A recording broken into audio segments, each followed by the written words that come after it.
water skiing while intoxicated, mentioning climate change in government records, reading Maya Angelou in public schools. These are all things that are banned in Florida.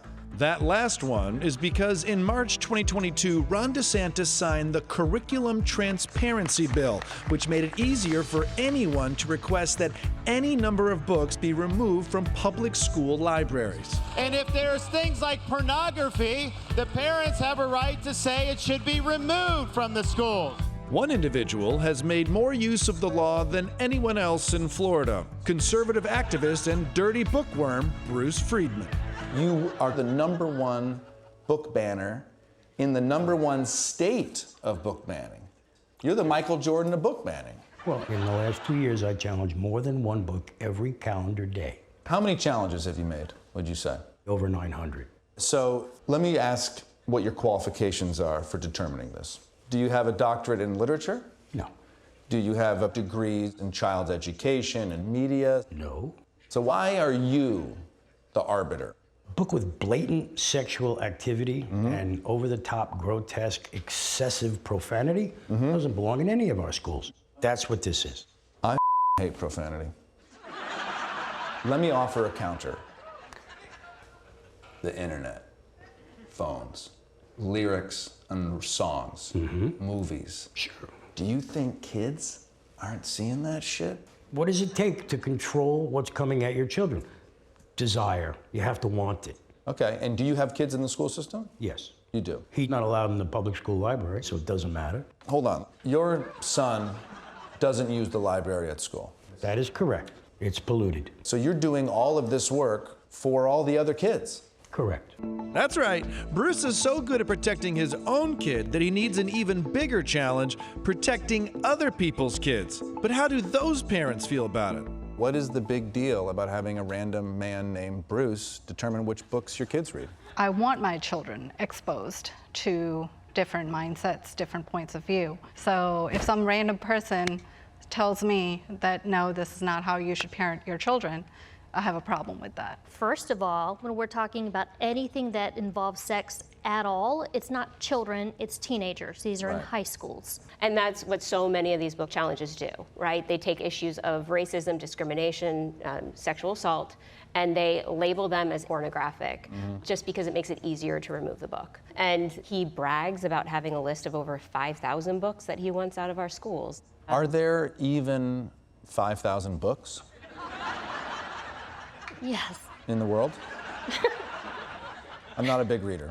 So is Bruce protecting innocent kids or forcing his own beliefs on others? To resolve that question, I'd have to do the one thing I had sworn never to do: join a book club. We've all read this book. Not me. I Know Why the Caged Bird Sings. Written by Maya Angelou. Maya Angelou is a poet laureate. That part. She wrote porn. But I know a pornographic book. Really? Because it's like, and his is and he shoots all over.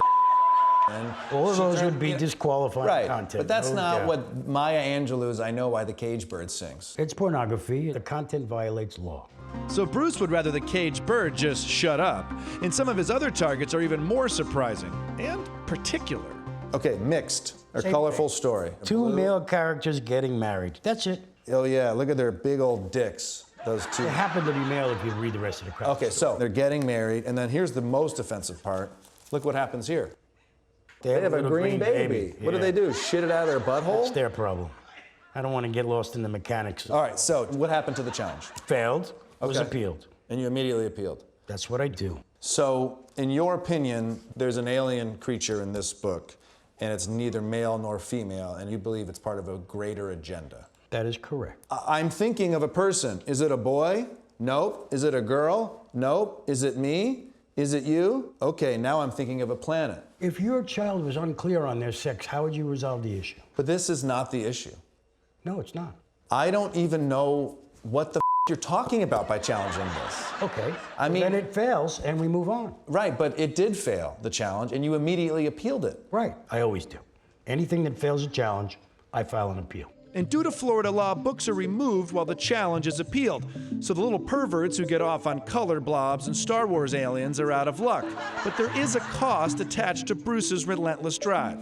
We have spent more time and resources on Bruce Friedman than any other person in the history of Clay County. And how are you personally affected by Bruce Friedman? Well, essentially, I was the only librarian in the district who was speaking out against the book banning, and I guess I got to be too much trouble, and they decided to have me removed from the library. So Bruce had you banned?